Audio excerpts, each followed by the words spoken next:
플러튼 좋은교회 성도 여러분, 오늘은 4월 10일 금요일 저녁입니다. 어제는 목요일 우리 교회에 모여서 성찬 예식을 행하고 또 댁에서도 우리 예배를 동시에 보시면서 중계하는 예배를 보시면서 같이 성찬에 참여하신 줄로 압니다. 혹 시간 관계상 참여하지 못하신 분은 성찬의 예식을 행하지 못하셨던 분 하시고 싶으시면 동영상이 올라 있으니까 그 영상을 보시면서 같이 참여하면 되겠습니다. 오늘은 우리 주님께서 십자가에 올라가신 금요일입니다. 참으로 의미 있고 또 우리가 늘 마음속에 기억하고 성금요일로 우리가 기억하고 교회 우리가 작년까지만 해도 금요일에 우리는 성찬 예식을 드리고 예배를 드렸습니다.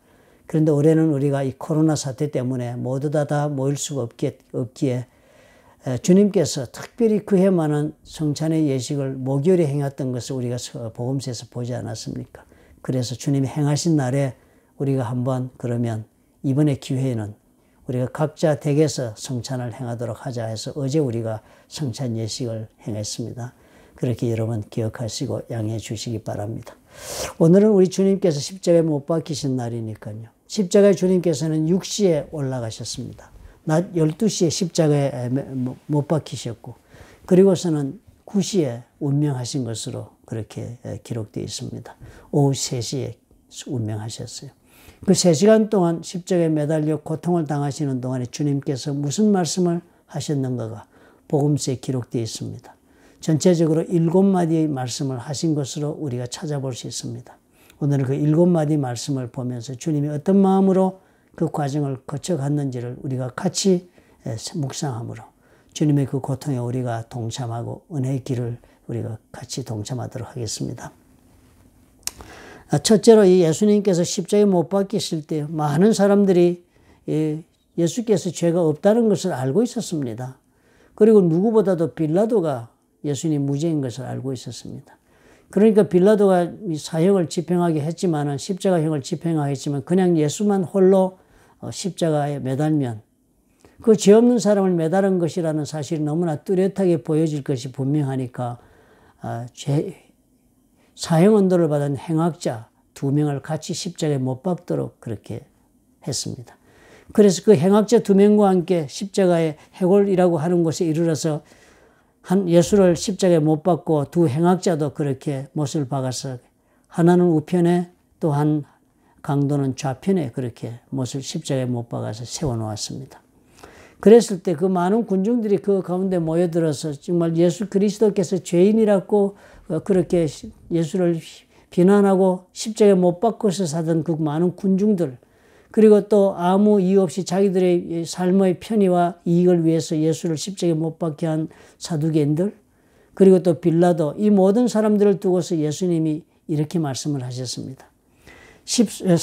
누가복음 23장 34절에 이렇게 기록되어 있습니다. 이에 예수께서 이르시되 아버지 저들을 사하여 주옵소서 자기들이 하는 것을 알지 못함이니이다. 주님이 마지막에 이렇게 십자가에 돌아가시면서도 참으로 하신 기도가 무엇이었습니까? 저들이 지금 알지 못해서 이렇게 나를 십자가에 못 박습니다. 저들이 죄를 짓고 있지만 그 죄를 짓는 것이 무슨 일을 하고 있는지도 모르는 사람들인 까닭에 이런 죄를 짓고 있습니다. 그러므로 아버지여 저들의 죄를 사해 주옵소서. 엄청난 기도를 하신 것입니다. 참으로 우리 주님에게 위해를 가하고 우리 주님에게 그렇게 참으로 인간으로서는 할 수 없는 일을 한 저들을 두고서 저 행악자들을 두고서 그 패역한 사람들을 두고서 주님 말씀하시기를 하나님 앞에 자신이 무슨 죄를 짓고 있는지를 몰라서 그런 것이니까 아버지 용서해 주옵소서라는 기도를 드린 분이 예수님이십니다. 오늘 참으로 저와 여러분도 우리가 이런 은혜를 입어서 오늘 이 자리에 온 것이지요. 그러므로 우리도 예수 그리스도의 기도를 배워야 되겠습니다. 주님이 참으로 이 억울한 자리에 올라가서 당하지 않아도 되는 고통을 당하는 것은 하나님의 뜻을 이루기 위함인 것이므로 우리도 예수를 믿어서 하나님의 뜻을 이루는 일에 무엇이라도 도움이 되고 그리고 또 보탬이 되는 일이라면 그런 과정 속에서 일어나는 우리가 당하는 핍박이나 오해나 혹은 또 공격에 대해 우리가 이렇게 기도할 수 있어야 되겠습니다. 주님께서 그렇게 기도하셨기 때문입니다. 주여 나에게 저렇게 행악된 일을 행하고 죄악된 일을 행하는 저 영혼들을 용서해 주옵소서. 그들이 무슨 일을 하고 있는지를 몰라서입니다. 하나님 용서해 주옵소서라고 기도할 수 있어야 되겠습니다. 그뿐만 아니라 우리는 한 걸음 더 나아가야 되겠습니다. 우리가 참으로 우리 자신이 하나님으로부터 용서받은 자인 까닭에 우리가 하나님 앞에 10,000달란트 이상의 빚진 자와도 같은 사람이 그 탕감받은 그런 죄인인데 우리 앞에 사소한 죄, 100달란트의 죄를 지은 영혼들을 우리가 그 목을 붙잡고 그 죄를 따지고 그 우리의 받을 것을 받겠다는 삶의 태도는 옳지 않다고 주님 말씀하셨지요. 우리 그것을 배워야 하겠습니다. 오늘 이 주님의 기도를 보니까 우리에게 오늘 이 기도가 또 있어야겠습니다. 하나님, 나에게 무엇이든 해를 끼쳤거나 어려운 일이 있다 할지라도 주님께 내가 받은 은혜가 크고 내가 받은 용서가 크니 아버지요. 나도 저들을 용서하기를 원함나니 주도 그 허물을 덮으시고 용서해 주옵소서라고 기도할 수 있는 우리가 되어야 되겠습니다. 이 어려운 때에 참으로 우리가 살아가면서 우리가 회복해야 할 것은 하나님께서 우리를 향하여 주신 하나님의 이미지, 아마 하나님의 형상을 따라 만들어진 우리의 모습일 것입니다.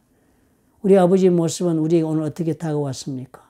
예수님을 통하여 끝없이 우리의 죄를 용서하시고 어떠한 죄도 조건 없이 용서하시며 덮어주고자 하시는 그 마음으로 우리에게 다가오셨습니다. 그렇다면 저와 여러분도 이제는 세상을 이런 마음을 가지고 삽시다. 앞으로는 우리가 우리 삶 가운데 나는 용서할 수 없다고 생각되는 수많은 일과 사람들 가운데 우리가 살아가더라도 이렇게 용서하고 기도합시다. 아버지여 저들을 사하여 주옵소서. 저들이 행하는 일이 하는 것이 무엇인지를 알지 못함이 아니오니까 주님 용서해 주옵소서. 우리도 기도하고 우리도 용서해서 하나님 앞에 그런 놀라운 은혜의 삶을 우리가 이어야 되겠습니다. 두 번째 하신 말씀이 누가복음 23장 43절에 나옵니다. 그날 그렇게 두 강도와 같이 십자가에 매달렸으니까요. 한 강도는 그 비방을 합니다. 예수님 보면서 네가 그리스도가 아니냐 너와 우리를 구원하라. 그렇게 비방했습니다. 같이 십자가에 못 박혔다고 해서 같은 줄로 아는 인간이니까요. 그러니까 그 예수 그리스도를 비방을 하면서 욕을 했습니다. 네가 그리스도라고 하면서 왜 이러고 있느냐. 너와 우리를 구원해보라라고 그렇게 예수님을 비방했습니다. 그랬는데 그 가운데 둘 중에 다른 한 사람은 그 사람을 꾸짖어 이르되 네가 동일한 정죄를 받고서도 하나님을 두려워하지 아니하느냐. 이 사람은 벌써 이 말하는 걸 보니까 어때요? 그 마음속에 회개가 있었습니다. 하나님 앞에 두려움을 느끼고 벌써 있습니다. 십자가에서. 그러면서 하는 말이 우리는 우리가 행한 일에 상당한 보응을 받는 것이니 이에 당연하거니와 이 사람이 행한 것은 옳지 않은 것이 없느니라. 그러면서 예수님께 이렇게 말했습니다. 예수여 당신의 나라에 임하실 때에 나를 기억하소서 하고 주님 앞에 기도한 것이죠. 그래서 주님께서 말씀을 하시길래 내가 진실로 네게 이르노니 네가 나와 함께 낙원에 있으리라 하셨습니다. 지금 이 자리가 어떤 자리입니까? 예수님 지금 십자가에 돌아가시고 있는 자리입니다. 십자가형은 단번에 죽지는 않지요. 손과 발에 못으로 대못이 박혔다 할지라도 묶어둔 것이니까 제일 혹독한 십자가형입니다. 보통 십자가에 매달린 사람들이 로마 시대에 수많은 사람들이 십자가의 형을 받았답니다. 로마 정권에 저항하거나 반역을 꾀하는 모든 사람들은 다 십자가형에 처했는데요. 수많은 사람들이 이 십자가를 받았는데 즉시로 죽는 사람이 없다고 합니다. 오랫동안 나무에 매달려 있어서 숨이 끊어지지 않으니까 강한 중동의 그 햇빛을 받고 목마르고 그래가지고 결국은 정신이 나가서 미치거나 혹은 또 헛소리를 하거나 이렇게 돼서 완전 정신을 잃은 상태에서 그렇게 오랜 시간 고통당하다가 죽는다고 합니다. 그래서 더 이상 십자가가 없어서 사람을 매달아야 되는데 십자가 빈 것이 없을 때는 창을 들고 와서 옆구리를 찌르고 죽이고 다리를 부러뜨리고 이래서 그 죽지 않은 사람을 끌어내려가지고 죽여서 끌어내리고 그 위에 또 다른 사람을 매달고 그렇게 했다고 합니다. 그런 형벌인 것입니다. 그런 엄청난 형벌을 받고 있는 과정에서 주님께서 지금 뭐하고 계십니까? 그러면 본인이 그런 극심한 고통 가운데 있으면서도 주님께 회개하고 나오는 영혼에 대해서 주님은 용서하기를 마지 않았고 그에게 구원의 길을 열기에 주저하지 않았습니다. 참으로 놀라운 일이 벌어진 것 아닙니까? 내가 진실로 네게 이르노니 오늘 네가 나와 함께 낙원에 있으리라. 주님과 함께 낙원에 들어가는 그런 구원의 길에 축복을 이 사람에게 허락해 주신 것입니다. 마지막 순간까지 주님이 가장 중요하게 생각한 것이 이것이었습니다. 주님에게 찾아오는 모든 영혼들에게 하나님이 이렇게 용서하시고 오늘도 운행하고 계실 것입니다. 우리 주님 앞에 우리는 이러면 안 되겠죠. 그죠? 이 마지막 순간에 가서 주님께 나의 구원을 의탁하는 사람이 되어서는 안 되겠습니다. 우리는 주님이 이토록 간절한 마음으로 영혼을 구원하신다는 걸 알아서 우리는 더더욱 그런 주님의 마음을 알아서 우리 삶 가운데서 예수 그리스도께서 나를 부르실 때 우리가 참으로 내 마음에 문을 열고 주님께 나아가는 그런 일이 있어야겠습니다. 아직도 주님에 대하여 반응하지 않거나 예수를 믿는다면서도 진실로 주님을 만나 예수 그리스도를 나의 삶의 구주로 영접하지 않거나 하신 분들이라면 오늘 이 시간 더 늦추어서는 안 될 것 같습니다. 십자가 위의 강도처럼 마지막까지 밀고 가지 마시기 바랍니다. 우리 주님 앞에 일찍 부르시는 그때, 내가 구원받을 만한 그때, 하나님께서 정하신 그때 내가 주님께 돌아오므로 나의 삶이 주님 품 안에서 구원받은 이후에 놀라운 은혜를 입는 삶을 살 수 있어야 되겠습니다. 그 다음 세 번째로 하신 말씀이 요한복음 19장 26절에 기록되어 있습니다. 요한복음 19장 26절부터 27절에 보면 이런 말씀이 있습니다. 예수 십자가 곁에는 그 어머니와 이모와 글로바의 아내 마리아와 막달리 마리아가 섰는지라 그랬습니다. 그 어머니와 이모가 그래서 이모는 아마 엘리사벳을 뜻하는 것 같습니다. 또 글로바의 아내 마리아, 막달라 마리아 이래서 마리아가 두 분이 또 있으니까 한 분은 아마 요셉과 야고보와 요셉의 어머니 마리아가 되겠습니다. 그렇게 해서 많은 분들이 계시는데 그 앞에 십자가 밑에 이제 어머니도 서 있고 어머니의 친구 되는 분들도 서 있고 이랬습니다. 그런데 이제 주님이 이제 십자가에 달려 돌아가시기 전이 아닙니까? 그런데 예수께서 자기 어머니와 사랑하시는 제자가 곁에 서 있는 것을 보시고, 사랑하는 제자는 이 사도 요한을 뜻합니다. 이 제자 요한이 야고보의 동생 요한이지요. 주님께서 자기 요한복음 적은 사람인데 언제나 자기 자신을 지칭할 때는 주님이 사랑받는 사람으로 적습니다. 그래서 여기 적기를 자기 어머니와 사랑하시는 제자가 곁에 서 있는 것을 보시고, 어머니 마리아 옆에 사도 요한이, 제자 요한이 서 있었습니다. 그것을 보시고서는 자기 어머니께 말씀하시되 여자여 보소서 아들이니다 하시고, 또 그 제자에게 이르시되 보라 네 어머니라 하신데 그때부터 그 제자가 자기 집에 모시니라. 참 놀라운 일을 하셨습니다. 유대 시대에는 여자분들은 생활 능력이 없습니다. 생활권이 없습니다. 그래서 언제나 아들이나 남편이나 부모가 그 삶을 책임져 주어야만 살 수 있는 그런 위치에 있었습니다. 여자들은 나가서 그렇게 뭐 자기 자신의 생계를 위해서 그렇게 일할 수도 없고 또 그렇게 일하도록 사회가 만들어져 있지도 않습니다. 그래서 언제나 여자들은 누군가가 그 삶을 책임져 줘야 하는 그런 사회입니다. 그런데 예수께서 지금 십자가에 달려 이 땅을 떠나시면서 어머니를 보고 하시는 말씀이요. 어머니에게 제자 요한을 소개하는 것입니다. 그러면 소개를 하는데 그 요한이 어떤 요한인가 하면은 여자여 보소서 아들이니다. 어머니가 아들이라고 그렇게 소개를 합니다.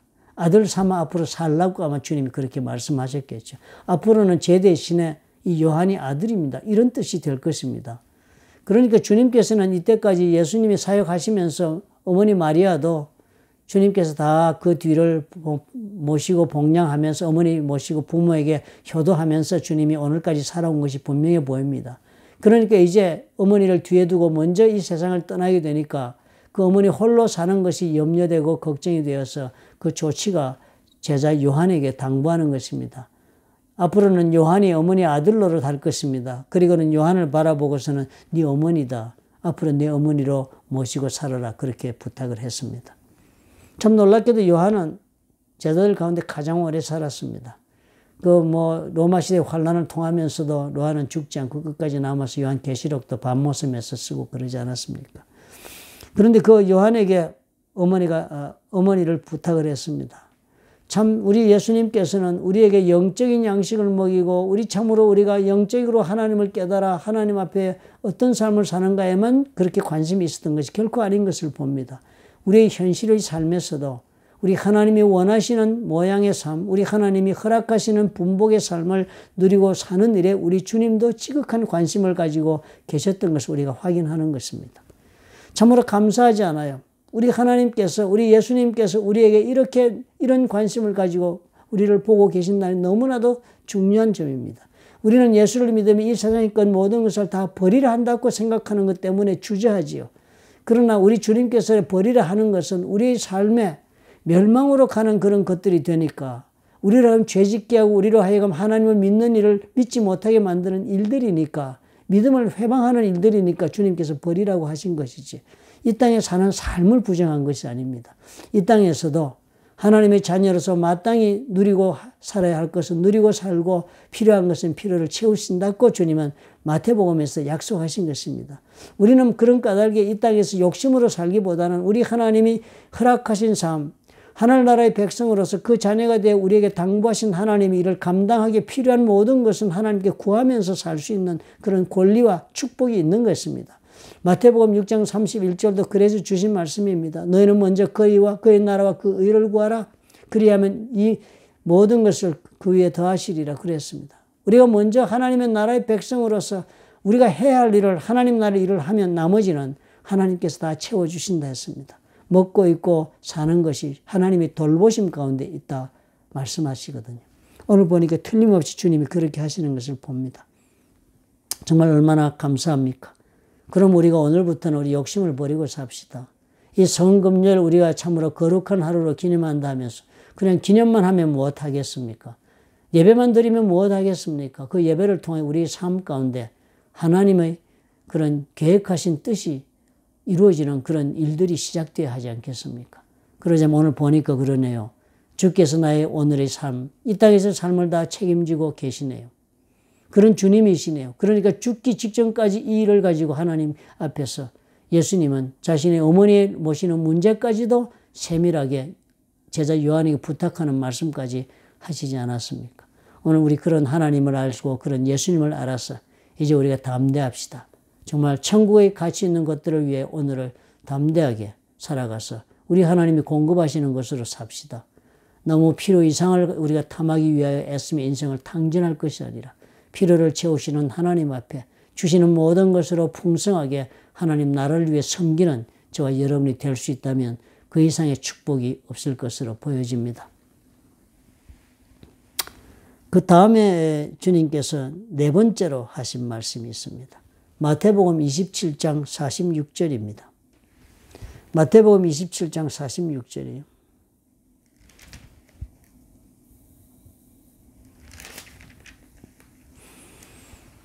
제6시로부터 온 땅에 어둠이 임하여 제9시까지 계속이 되었는데요. 주님께서 이 말씀을 하신 다음에 어머니께 세례 요한을 아들로 그렇게 소개한 다음에 하신 말씀입니다. 제9시쯤에 예수께서 크게 소리질러 이르시되 엘리 엘리 라마 사박다니 하시니 이는 곧 나의 하나님 어찌하여 나를 버리셨나이까 하는 뜻이라. 참으로 주님께서 십자가에 얼마나 고통 가운데 지금 서 계신데요. 서 계시면서 먼저 저들이 하는 일이 무엇인지 모르면서 이런 죄된 짓을 했지만 하나님 그럼에도 불구하고 용서해 달라고 용서를 구하시고, 그리고 자기 옆에서 구원을 강구하는 죄인에게는 주님께서 죄인의 그 구원의 길도 열어주시고, 그런 어머니의 그 앞일도 염려하여 어머니께 요한이 어머니를 섬기도록 그렇게 일도 하시고, 그러면서 고통 가운데 있으면 이제는 참으로 주님께서는 더 이상 그 감당할 수 없는 자신의 고통을 토로하신 구절이 나오는 것입니다. 엘리 엘리 라마 사박다니 나의 하나님 어찌하여 나를 버리셨나이까. 주님께서 쓰시던 언어는 아람어였으니까요. 실제로 이 성경에 기록된 헬라어는 번역된 말씀이니까, 그래서 엘리 엘리 라마 사박다니라는 아람어 그 외치신 말씀을 그대로 우리에게 적어 놓았습니다. 참으로 주님께서 이렇게 고통을 받으셨다. 주님께서 하나님 앞에 버림을 받으셨다는 사실을 우리가 오늘 발견합니다. 십자가에 올라가서 그저 육체만 고통을 당하고 죽은 것이 결코 아니네요. 우리 주님의 영혼이 사망의 골짜기를 지금 걸어갔네. 우리 주님의 영혼이 지금 이 고통을 다 지고 고뇌하시고는 그리고서는 육체가 숨을 거두는 과정으로 이루었네요. 그러니까 참으로 이 놀라운 고난을 주님 당하신 것입니다. 저와 여러분의 죄를 대신하여 돌아가신 우리 예수님은 육체의 고통만이 아니었습니다. 예수님의 영혼이 하나님과 단절되는 그런 처절한 아픔을 경험하는 과정을 거쳤다는 것을 오늘 이 주님께서 소리치신 이 말씀으로 우리는 알 수 있는 것입니다. 얼마나 귀한 우리가 은혜를 입었습니까? 우리가 단순히 예수께서 여러 가지 할 수 있는 능력 가운데 한 능력을 행하셔가지고 우리가 그의 덕을 보아서 구원받은 게 아닙니다. 돈이 아주 많은 재벌이 내 빚 좀 진 거 그렇게 갚아주고 이래서 그렇게 돼서 내가 빚을 다 갚고 의인이 된 것처럼 이렇게 우리가 용서받은 것이 아닙니다. 저와 여러분이 용서받은 것은 우리 주 예수 그리스도께서 자신의 온 삶을 다 쏟아서 우리를 구원한 것이 됩니다. 영혼을 다 이 과정까지 갔으니까요. 자신의 영혼이 하나님으로부터 버림받는 자리까지 간 것을 우리가 오늘 이 주님께서 외치신 이 말씀으로 우리가 알 수 있지 않습니까? 그렇기 때문에 우리는 어마어마한 은혜를 입은 것입니다. 창조주 되시는 하나님이 이 땅에 사람의 몸으로 오신 분이 예수님이셨는데 그 하나님 되시는 분이요 우리를 위해 온 존재를 바치셨습니다. 저 여러분을 건지시려고요. 상상할 수 없는 일을 하신 것입니다. 사람이라도 이렇게 온 존재를 바치면 어마어마한 사건이 될 것입니다. 부모가 자식에게 신장 하나만 떼어줘도 신문 기사가 크게 나지 않아요. 다 내 것을 다 가지고 나는 살 수 있을 만큼 살 수 있으니까 일부를 떼어주어서 남의 생명을 구했다 하는 정도의 그런 일이 아니라 하나님의 능히 그러하실 수 있음에도 불구하고 우리의 죄악을 다 담당하시고 온전히 구원하시기 위하여서 온 존재가 영혼과 육체 전부가 이 사망으로 떨어진 고통을 겪었습니다. 그럼 우리가 기억하십시다. 이런 귀한 은혜를 입은 것입니다. 저와 여러분 그러므로 함부로 이제 살 수가 없습니다. 우리 이렇게 돼서 오늘 이 자리까지 온 영혼들입니다. 창조주께서 적당히 해가지고 나를 살린 것이 아니고 창조주께서 직접 온 자신을 다 들여서 우리를 건져냈습니다. 어마어마한 투자를 하신 것입니다. 우리가 기억해야 될 줄로 압니다. 우리 여기서는 우리가 한번 기도하고 나아가십시다. 저 여러분 조용히 우리 가슴에 눈을 감고 가슴에 묵상하시면서 우리 기도합시다. 우리 하나님의 은혜에 감사하는 기도를 우리 한번 드리도록 하겠습니다.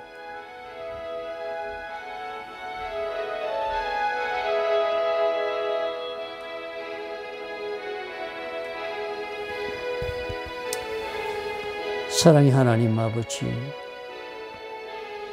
우리 가운데 하나님의 진실로 진정한 회개가 늘 흘러넘치게 도와주옵소서. 우리가 이만한 사랑을 받고 있는 줄도 모른 채 우리는 참으로 내 삶에 이루어지지 못한 것이나 내 삶에 참으로 내가 소원한 것이 아버지 가로막힌 것 때문에 얼마나 좌절하고 낙심하면서 내 인생을 저주한 적이 얼마나 많습니까? 못난 것 발견하고 열등의식에 빠져서 스스로 자신을 채찍질하고 상처내며 괴롭히며 살아온 영혼들도 얼마나 많습니까? 소원대로 이루지 못하여서 인생이 마치도 모든 것을 다 잃어버린 것처럼 좌절하고 우울증에 빠져 사는 영혼도 얼마나 많습니까? 아버지 오늘 깨닫게 도와주옵소서. 우리가 어느 주님이여 구원받아 이 자리에 온 것이 어떤 구원인가를 기억하게 주님 축복해 주시기를 간절히 원합니다. 얼마나 우리가 귀한 대접을 받았습니까? 얼마나 우리가 하나님 앞에 귀한 존재가 됨을 아버지여 증명이 되었습니까? 우리 하나님 창조주께서 직접 온 존재를 던져서 육체와 영혼과 모든 것을 다 걸어서 우리를 구원해 내셨다 하시는데 참으로 우리가 무엇이간데 이런 큰 사랑을 입었습니까? 아버지, 그러므로 우리 가운데 어느 한 영혼도 이제부터는 낙심이 없어야 됩니다. 이제는 어느 한 영혼도 주님 앞에 좌절이 없고 원망과 불평이 없어야 되겠나이다. 내가 이런 큰 사랑을 입어 오늘 이 자리에 구원받았음을 우리가 깨닫고 아버지 앞에 주님이여 연약한 무릎을 주님의 힘을 줘 일어서게 하시고 아버지의 주여 주님 앞에 주님 두 손을 들고 기도하며 하나님 앞에 은혜를 구하고 능력을 구하며 담대하게 일어서야 되겠나이다. 아버지, 주님께서 한 영혼도 주님 아버지여 이제는 스스로 주님이여 낙심하여 물러서지 않도록 축복해 주옵소서. 이 놀라운 주의 사랑을 깨닫게 축복해 주시옵소서. 할렐루야. 우리를 불쌍히 여기시는 아버지 감사합니다. 예수님 이름으로 기도합니다. 아멘.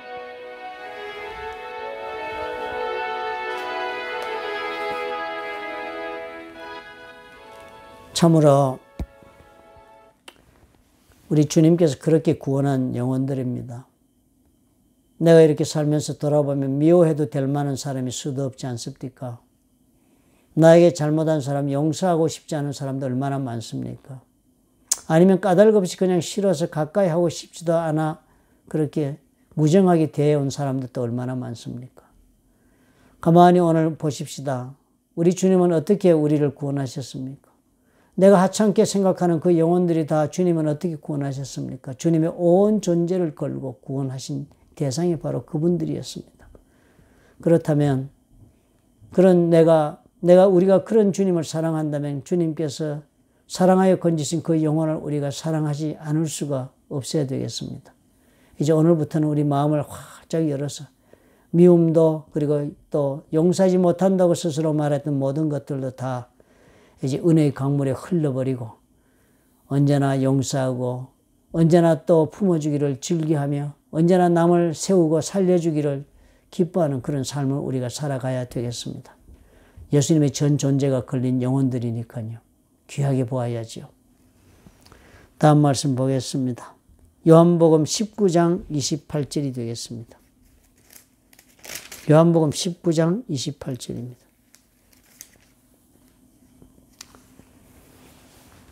그 후에 예수께서 모든 일이 이미 이루어진 줄 아시고 성경을 응하게 하려 하사 이르시되 내가 목마르다 하시니 거기 신포도주가 가득히 담긴 그릇이 있는지라 사람들이 신포도주를 적신 해면을 우슬초에 메어 예수의 입에 대었다.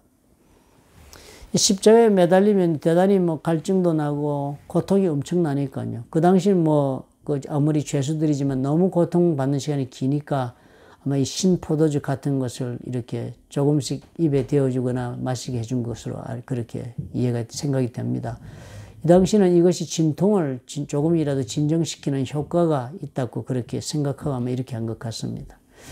그래서 주님께서 오늘 말씀을 보니까요. 이제 주님께서 할 일을 다 하시고 이제는 이 땅을 떠나도 되겠다 하는 생각이 들으신 것이 분명히 보네요. 이미 이루어진 줄 아시고 이미 우리의 죄가를 다 자신의 영혼과 육체를 통하여 온 전제를 들여서 갚은 것을 아시고서는 성경 말씀대로 이루게 하시려고 내가 목마르다 하는 그런 말씀을 하셨는데 이 말씀은 시편 69편 21절에 그렇게 기록되어 있는 것을 압니다. 예언이 이미 그렇게 되어 있는 말씀대로 이렇게 내가 목마르 하는 말씀을 주님께서 하심으로 그렇게 예언된 말씀대로 충족시키고 예언대로 되는 일을 하시기 위하여서 그렇게 목마르다. 주님이 죽음을 준비하고 이제 마지막으로 그 길을 걸어 들어가신 것입니다. 담담하게. 그렇게 주님이 준비된 길을 걸을 때도 한 가지 분명한 것은 뭐였습니까? 하나님께서 이미 앞으로 메시아가 오면 이런 증거가 있을 것이다 하고 알려주신 그것을 하나씩 차곡차곡 그렇게 예언을 다 충족시키는 그런 말씀을 하시고 지금 이 길을 가는 것입니다.